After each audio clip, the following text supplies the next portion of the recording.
Welcome back, everybody, to another episode of Small School AD on the Educational AD Podcast. We'll be right back with this week's Small School AD, but as always, we're going to give a shout out to our sponsors. Now, don't hit that fast forward button. These are all companies I used as an athletic director. They're all great. I highly recommend that you use them. So take the next 3 minutes, take a listen to our shout outs, then listen to our segment, and then go and visit these sponsors. I'm telling you, you're going to be glad you did. Here we go. We want to say thanks to our friends at Gipper for their support. You know, your students are on social media, and if they're not seeing content that celebrates their accomplishments and promotes your program, you're missing out on a great opportunity. Go to Gipper.com. Their team will have you creating world-class content in seconds, and it's so easy, even I can do it. The website is Gipper.com. Check them out today. We also want to say thanks to Snap Raise. Have you ever spent weeks and weeks with a fundraiser and been disappointed in the results? Well, those days are gone. Go to snapraise.com. It's hands down the best online fundraiser out there. We used it at our school because it works. Go to snapraise.com. You can check out their other great platforms, but if you're looking for a fundraiser, you just found it. Go to snapraise.com. We'd like to thank Vital Signs Wall of Fame. If you're looking for a really cool way to display your school record boards for all the teams, for all the events, or show off your school's Hall of Fame, go to Vital Signs Wall of Fame and take a look at their interactive touchscreen video consoles. It's also a great way to share your school's unique history and brag about your proudest moments. The website is vitalsignswalloffame.com. We want to thank Ohio University and their online masters in athletic administration. Now, I didn't get my master's from Ohio University, but my assistant athletic director did, along with thousands of others, and it was a great experience. It was very affordable, just 20 months, totally online. And while you're completing your master's, you're also completing 11 NIAAA leadership training courses at no extra charge. Just go to ohio.edu/info/MAA, the Ohio University Online Masters in Athletic Administration. We'd like to thank Hometown Ticketing. Hometown's the leading digital ticketing provider to schools and colleges, and whether it's more support, more security, or more customization, Hometown is here to help you make the best online ticketing solution. That's hometownticketing.com. We'd like to thank Sideline Interactive, indoor score tables and video boards. Go to sidelineinteractive.com and you can schedule a live web demo to see their score tables and their score boards in action. Probably one of the best purchases I ever made was our Sideline Interactive indoor score table. Go to sidelineinteractive.com. We'd like to thank Home Campus. Home Campus is a platform that you're going to use every single day, whether it's scheduling, results, rosters, communication. Their athletic eligibility and clearance platform alone is worth the price. Go to homecampus.com to get started. That's it, homecampus.com. We also want to thank our friends at Huddle. As a football coach, I used Huddle for years. When I became an athletic director, I made sure that our school was a Huddle school. And our coaches just loved the tools that Huddle provided. Our kids loved the videos, and our parents loved the streaming, but there is so much more. Join the 8 million users. Turn your school into a Huddle school. And we'd like to thank Athletic Surveys by LifeTrack. Athletic directors already get feedback, but typically it's from a very small group that just wants to complain. Athletic Surveys will connect you to that group, but they're also going to connect you to the 98% that supports your program. And having their feedback is an incredibly valuable tool to have, especially when you're meeting with that frustrated parent, or maybe your principal, or even your school board. Go to athleticsurveys.com. They're going to create a custom survey that lets you take the pulse of everybody in your program. athleticsurveys.com. Hey, welcome back, everybody, to another segment of Small School AD on the Educational AD Podcast. We truly have a friend of the show. Our guest today is Catherine Tanco-Ong. Regular listeners will remember her interview from season 1. She's in the original Athletic Director's Toolbox. Catherine has an incredible background in athletics. She'll share a little bit of that when we get going, but She is a certified master athletic administrator. She's also a certified international athletic administrator. She's the director of athletics at the Brent International School in the Philippines. She and I got together, again, our first season, she was on the podcast, and then we got to work together as part of the faculty for the 716 course, partnering with parents. And it's just always great to hang out with her. Catherine Tanco-Ong, welcome to Small School AD. Thank you so much for having me, Jake. It's truly an honor to be back on your show. It's been a long while, many years, and you were the first, and I'll never forget. So thanks for having me. Oh, well, you're very kind. And again, it's always great to catch up with you. Um, for new listeners, this is a series we've been doing. We've had a lot of fun where we kind of focus on the athletic director experience at a smaller school, smaller school. It's unique. But again, we've had some great time sharing some best practices. So Catherine, if you could share a little bit about your background, tell us your life story in 2 minutes, and then set up, what your school is like for some context. I'm excited to hear what you have to share today. Okay, so my path to becoming the director for student activities at Brent International School is very different from most people. I was never a PE teacher. I was never part of the faculty. My career was actually very different. It was in broadcasting. I was a broadcaster here in the Philippines. And the reason why I became an athletic director, or the pathway to that, was unintentional for sure. I was a baseball coach for my son's little league baseball team, and we did a lot of traveling, and he was fortunate enough to um, make it to the World Series several times, and I was the coach slash manager of several of his teams. And so I was hired at Brent as the baseball coach. So that's how I got in. So not the traditional way of getting in. Um, so I had to learn everything from scratch. Okay, so all you new ADs out there, small school, probably medium school, maybe a big school, I would be petrified.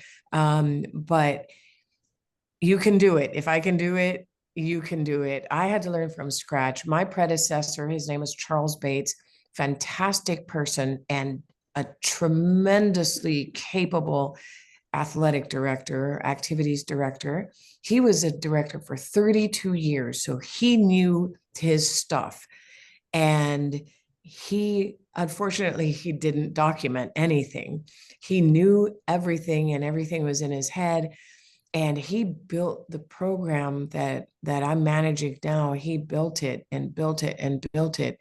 He loved to have things under the office. And so right now, my role is I am actually the director of student activities for lower school, middle school, upper school. And this is all the sports. This is all the student councils, everything that basically doesn't carry a grade is what I'm in charge of. And that's ASAs, after school activities, programs. We call them clubs.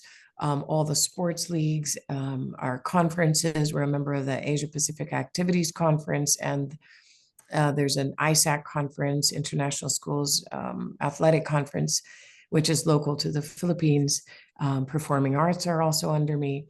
And so my learning curve was huge. I only had 6 months of onboarding where I followed him around, and that was the extent of my learning until I found the NIAAA, which you know because you and I have taught there, and it's been a huge part of my learning.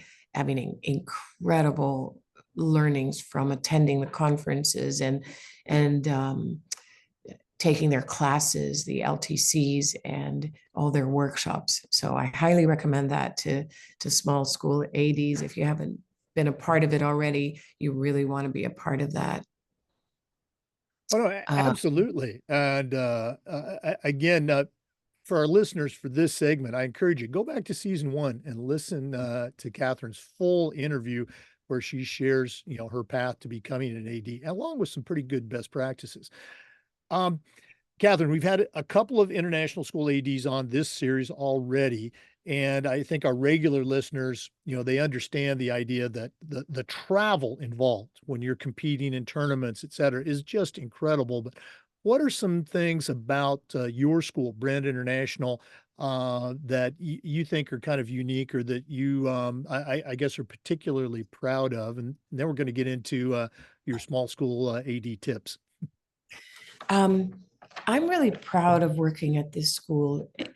Because of the sense of community, there's really a sense of a pride in the community, and being a Brent Lion, that's what we're known as.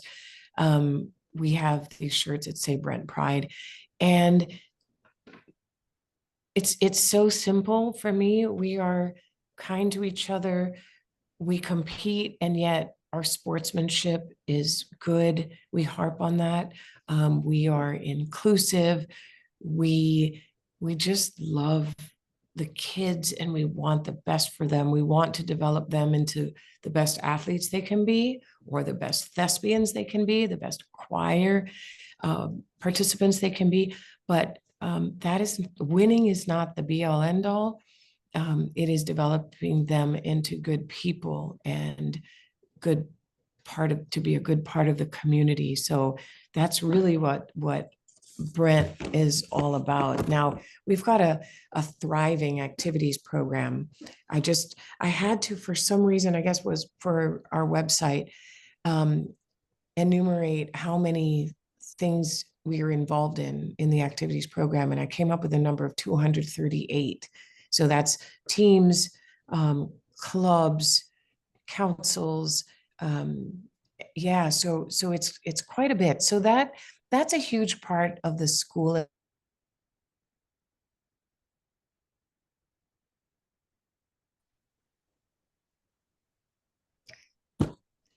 Yeah, so one of the things that we emphasize at Brent is, of course, the academic side of it, but we also offer all the programs that help round out a student, to make them well-rounded, and to make them, there's so many things that you can learn by being an athlete. You can learn, I mean, Jake, you were probably an athlete yourself, but so all those things, and I get so much support from my admin at the school. And so our program thrives because of all the participation and all the support that I get. And then I've got a really, really great staff of people who help me run it. I definitely couldn't do it without them. They make me look good. So. Well, that's a great transition into our next segment. You mentioned that you're the director. You're not just the athletic director. You're the activities director, and all of those things that I would dare say most small school ADs are also in charge of. The clubs, transportation, you name it. They're involved with that. And you talked about the support that you have for that newer AD or that younger AD. What are some tips that you found to be successful over your career? Because you, as you mentioned, you jumped in, without having, a lot of, training or background in this role other than your coaching experience. What are some things that you found to be successful over the years that that new AD or that younger AD might be able to put into their toolbox? And I wrote them down, so I'm going to refer to them. I think the first thing I would say is lead by example. Um, don't ask people to do anything that you wouldn't do yourself. And I'm referring mostly to your staff, who are going to be the key people you work with. We as athletic directors are always on the go. There's always a deadline. So we are going to be that demanding boss for sure. And I know I am. And I act quickly and move quickly. And my expectation is anybody in my office should be the same. But I think it's really important to lead by example. And even as a coach, same thing, just lead by example. That would be one of the tips I would give. The second would be surround yourself with competent, hardworking people who understand quickly and act quickly. And I'm blessed because I've got 4 people in my office, and smaller schools, maybe you wouldn't have that many helping you out, but you can surround yourself with volunteers or your coaches. So surround yourself with competent, hardworking people. And then my other tip would be, I've got several, be patient with me. Delegate responsibilities and tasks, delegate them to that team that you have built and that you trust, because this will allow you to focus on the bigger picture and the more like the strategic planning and not get lost in the weeds. After COVID, I lost a couple of people in my office, and so just getting back as late as last year. This year I have an additional person and a half. And so that's helped me get out of the weeds. But man, if you're in the weeds, it's so easy to lose sight of the bigger picture. And by weeds, I mean, like I'm the one adding columns and rows and just the little things like that. And I attended a workshop at the IRCOS conference in Bangkok. And this person that I was listening to, this workshop leader, said, you need to let go of that stuff so that you can focus on the more important stuff. So yeah, I think anybody can get lost in that. So delegate, so that you don't lose sight of the important bigger picture planning things.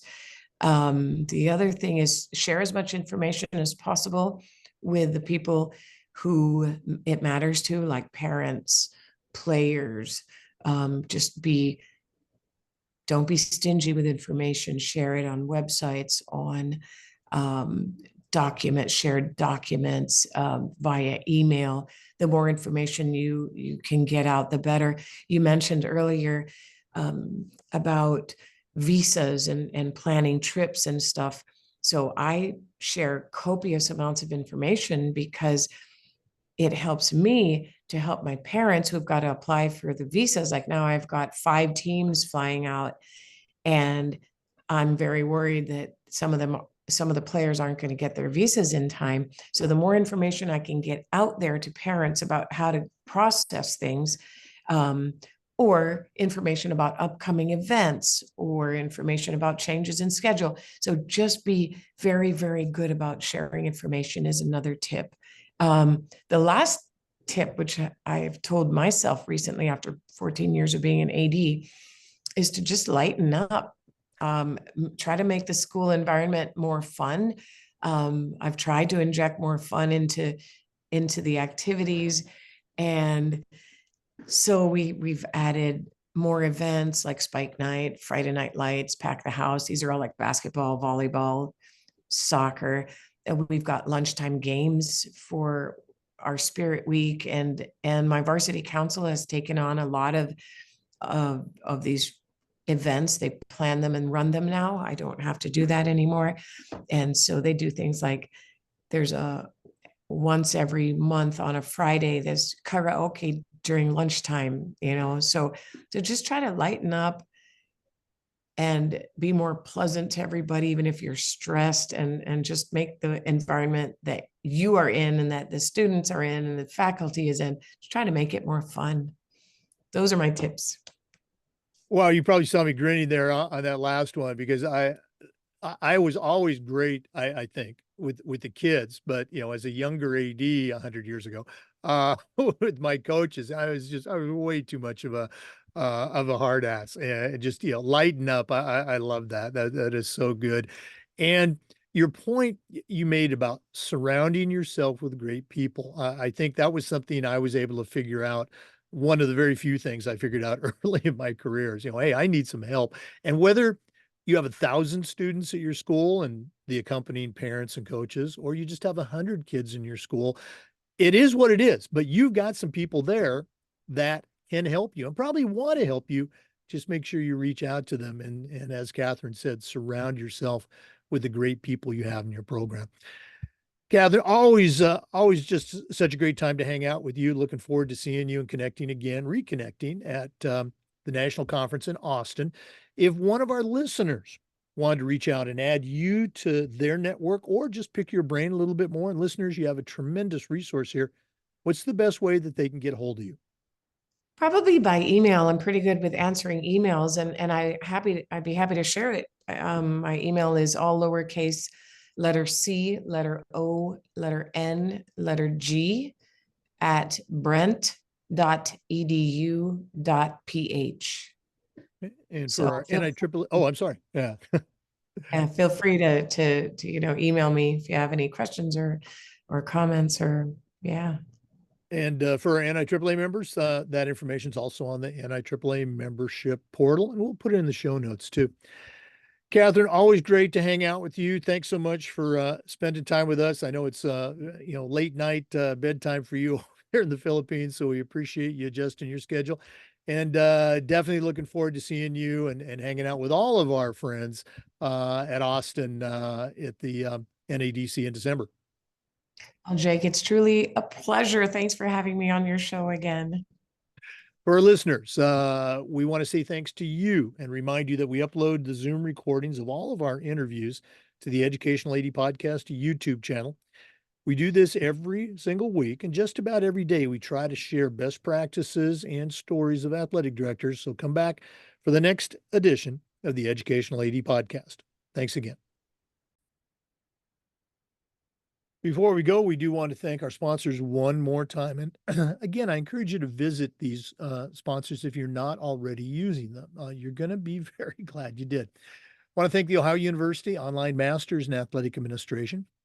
I want to thank Hometown Ticketing for their support. I want to say thanks to Gipper, create world-class graphics. That's Gipper.com. I want to thank Athletic Surveys by LifeTrack. I want to say thank you to Huddle. That's Huddle.com. I want to thank Snap Raise, the best online fundraiser out there, snapraise.com. We'd like to thank Home Campus, homecampus.com, Sideline Interactive, sidelineinteractive.com, and Vital Signs Wall of Fame. Thanks again for listening. We'll see you next time on the Educational AD Podcast.